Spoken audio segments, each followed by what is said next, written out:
Cancer വന്നാൽ തന്നെ chemotherapy മാത്രമാണോ ഇതിനൊരു സൊല്യൂഷൻ? ഒരു പക്ഷേ അത് മാത്രമല്ല, ഇത് കൂടാതെ മറ്റനവധി സൊല്യൂഷൻസ് ഉണ്ട്.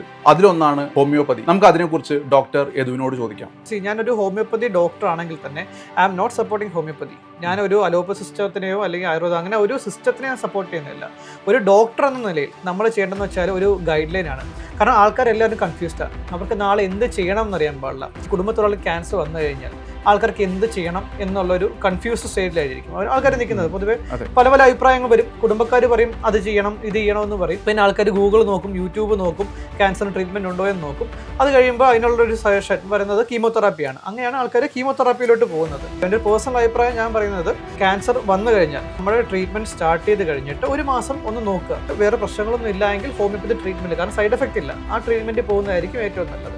ഇങ്ങനെ ചെയ്യുന്ന കുറച്ച് ആൾക്കാരുണ്ട്. പെട്ടെന്ന് ഒരു അൺകൺട്രോൾഡ് ആയിട്ട് പോകുന്ന ഒരു ക്യാൻസർ ആണെങ്കിൽ അവർ ചിലപ്പോൾ ഒരു കീമോ എടുത്തിട്ട് അത് കുറഞ്ഞതിന് ശേഷം ഹോമിയോപ്പതി നമ്മുടെ ട്രീറ്റ്മെന്റിൽ വരുന്ന ആൾക്കാരുമുണ്ട്. ഒരു ഗൈഡ് ലൈൻ ആയിരിക്കണം ഒരു ഡോക്ടർ എന്ന് പറഞ്ഞാൽ, ഒരു ലൈറ്റ് ആയിരിക്കണം. ശരിക്കും പറഞ്ഞു കഴിഞ്ഞാൽ ഒരു ഹോളിസ്റ്റിക് അപ്രോച്ച് ആണ് നിങ്ങൾ SKCCR ചെയ്യുന്നത്. SKCCR ചെയ്യുന്നത്, അതെ, തീർച്ചയായിട്ടും.